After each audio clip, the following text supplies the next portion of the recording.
taking like any time off, anything different, any routine or like any? I extra actually did take 3 or 4 days off right after, but no, I'm feeling pretty good. They've asked me and told me that I probably could have some improvements in my lifestyle and life choices, primarily with food and exercise. Even though I know that you guys have never heard that, they say that is beneficial to feeling good and living a healthy life. And so they've got me doing some stuff, but I'm probably doing about as well as you can do. Coach, could I ask a couple of questions about the big gift announcement and Mr. Booth himself?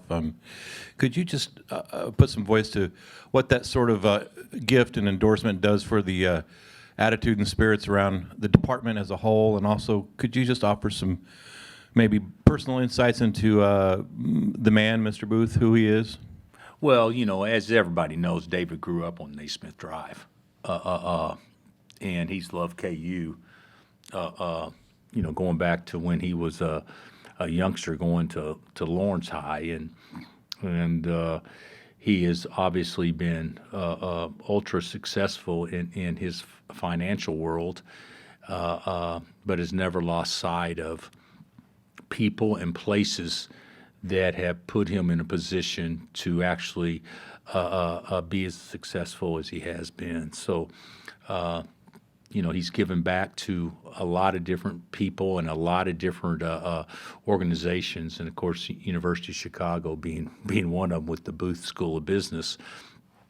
And we got him involved in athletics. I don't know when it was, early 2000s or whatever, and he's been a constant in basically with anything that we've done moving forward in the athletic department and the university. He's been in the forefront to spearheading those drives, and obviously with the Gateway Project, he's done so much, which is also ignited and spearheaded others wanting to be involved too. So it's obviously his generosity, he and his family's generosity has been remarkable, and this gift, although I don't understand it totally on how it works, but this gift obviously will put our athletic department in a position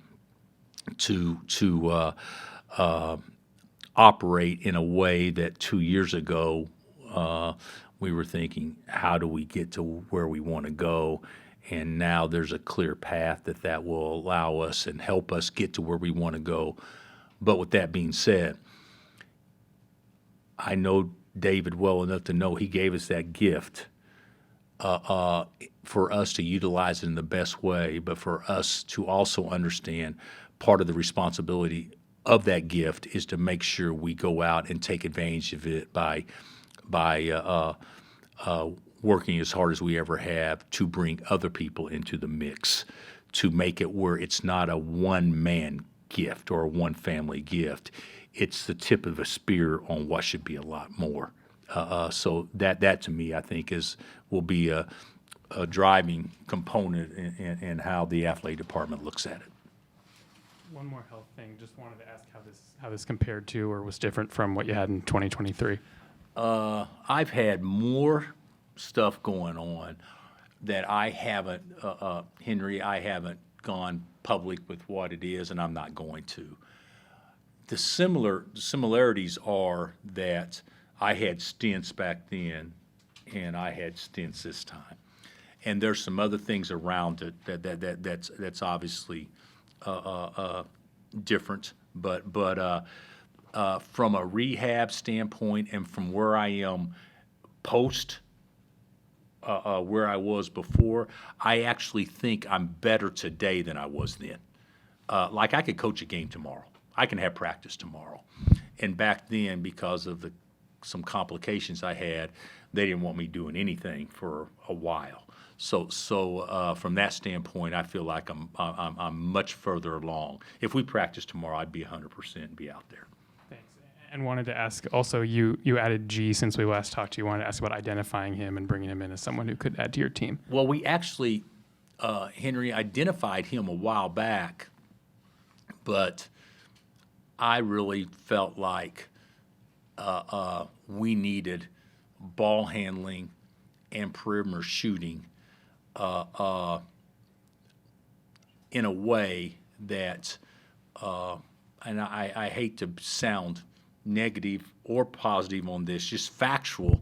I like our roster, but if something were to happen to a position or whatever, I didn't feel like we had the depth we needed there. And G to me was as equipped as anybody. You know, he's obviously a little older and mature, and even though it's a different level, he's played 4 years of college basketball to the point where I feel like that he can come in and give us something that maybe a younger player wouldn't be able to do. So he to me, he fit a need. But let's not get carried away. We didn't recruit him to come in and be a starter, you know. But I do feel comfortable that he can play with starters, and so that's why we think he's so valuable. Bill, it was clear in 23 when you had your health scare that it got your attention and it scared you a little bit, rattled you, whatever the word is.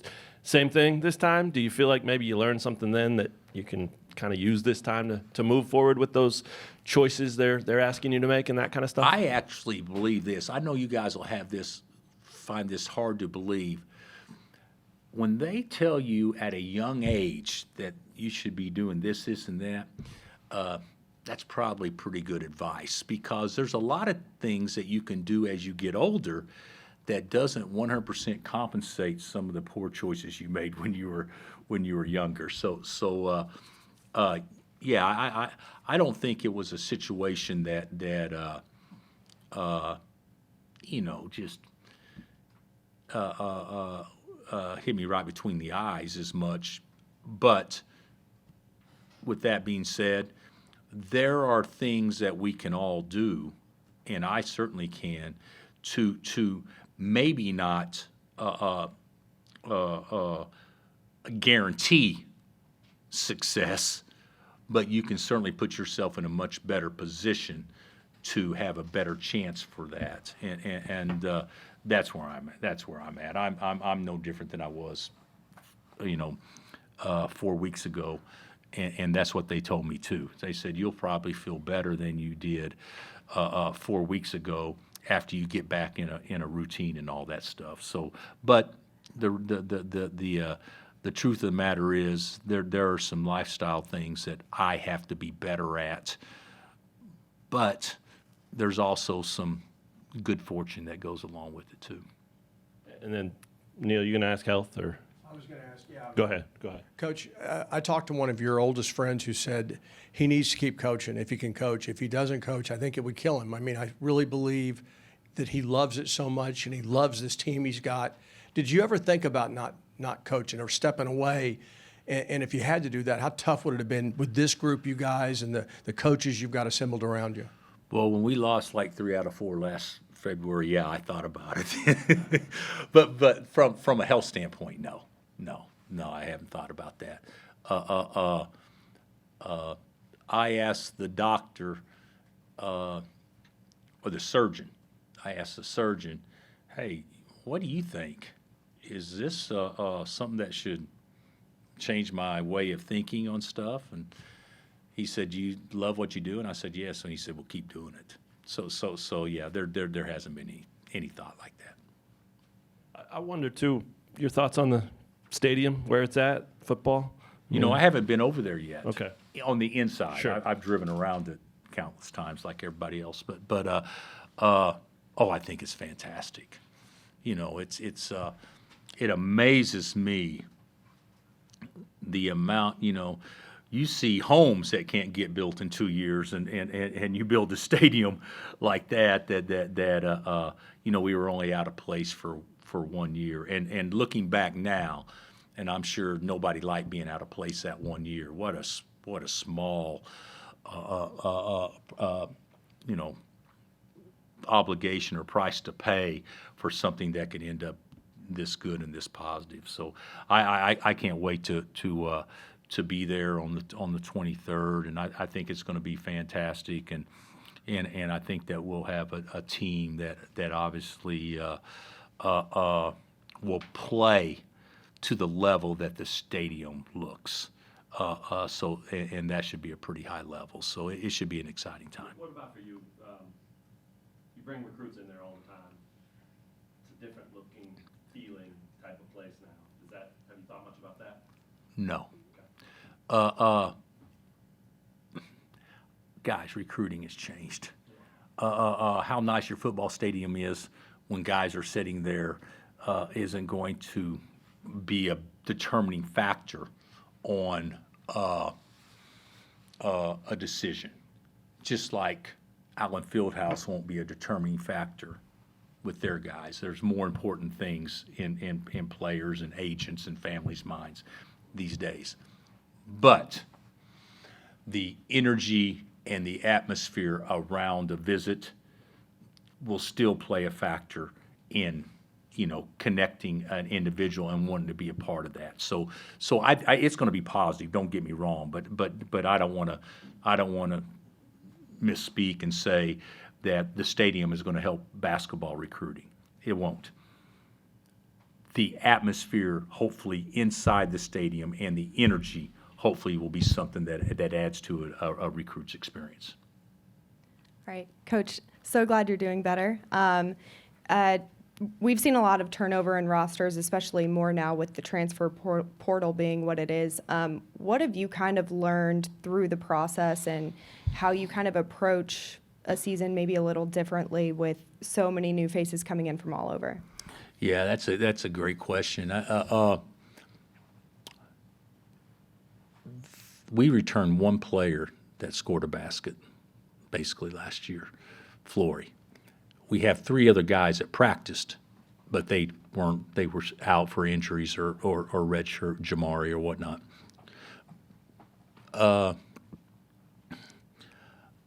I would say the hardest thing that we've experienced is that even though we've always recruited pretty well over time, the foundation of our team has usually been 3- and 4-year guys. And those 3- and 4-year guys get better, and they learn, and they teach the other guys and all that stuff. That's not going to be near as prevalent moving forward for anybody. So maximize, and this may sound strange, but maximizing every minute of practice time, not taking fundamentals the way that you play for granted, even though you're coaching 4- and 5-year guys. I think the fact that they should all be treated like freshmen almost. And sometimes freshmen are easier to coach than transfers because freshmen don't know any better, where transfers have been taught their own way of doing things, and your way may be different. So I think creating a culture where regardless of faces, this is who we are, this is what we expect, and getting back to not compromising what wins. Because when you only have a kid for 8 months, I think sometimes we skip a step or two, and I think that we have done that as well. But the bottom line is, hey, we may not play bad, but as long as we make the other team play worse, we're going to be successful. That's the bottom line, and that hasn't been the case as much the last 2 years. Because you did say last year, too, that there's a balance of you want guys, you're bringing guys in for a reason because you saw something you liked in them there. So they were doing something right that you want to bring to the team. So kind of a balance of keeping some of that stuff, but then also. Well, the thing, I think I know what you're saying. Like, let's say Melvin Council. What we saw him do, we're not going to take that away from him. We saw speed, we saw downhill, we saw aggressiveness. That's what we need to make sure that he plays too here. So the reason we recruited the guys here is because their individual talents or skills we think make us better. Now, can we get them to understand what wins for us, taking advantage of the skills that they particularly have? I know you added 3 or 4 guys late to round out the class. Are you happy with everything you were able to accomplish? And even if it's just privately, do you have an idea of your expectations or kind of what this team is capable of, or is it too early? You want me to predict our record? No. But I mean, are you happy with everything you did? Did you bring the pieces in you wanted to? You know something? There's not one coach in America that would answer that question differently than, yes, I'm thrilled about everything.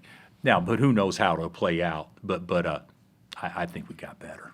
We got more athletic. We got more depth. And you hit it on the head.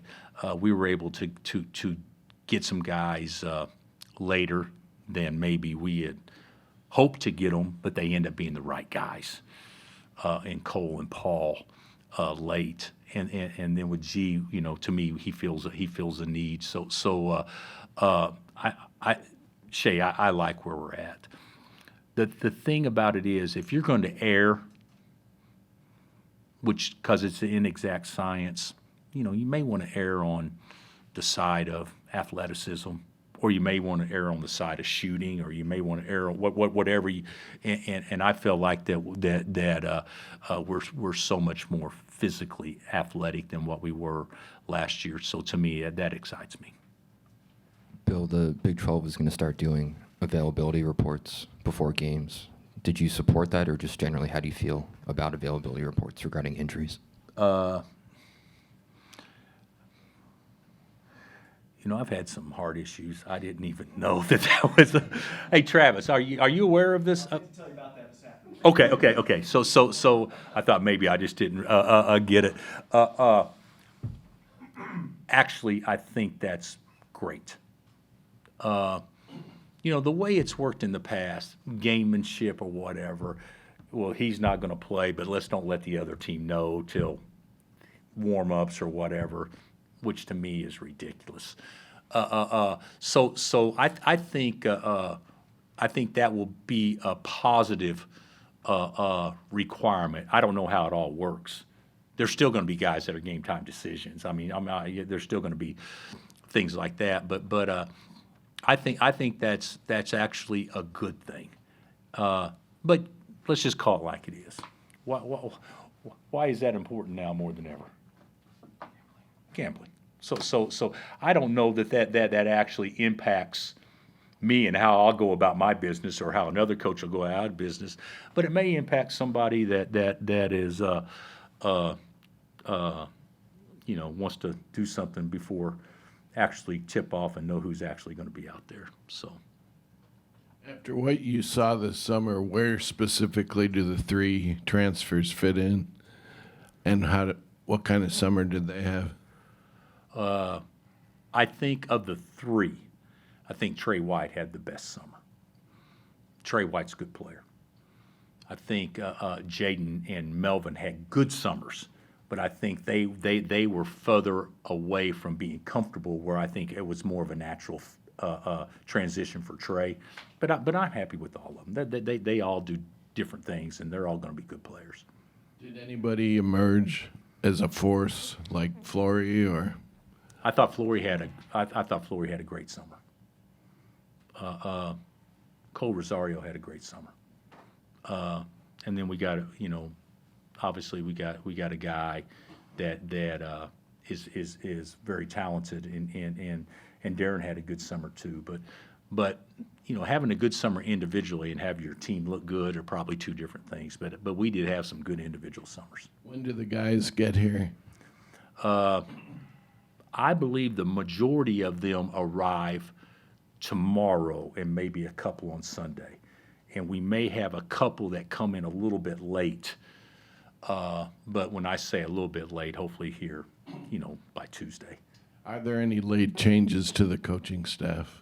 There's been talk about I actually, Chase just got hired by the Nuggets. So I'm in the process of, he got an assistant coach's job. It's a great gig for him and happy for him, and he did a really good job here.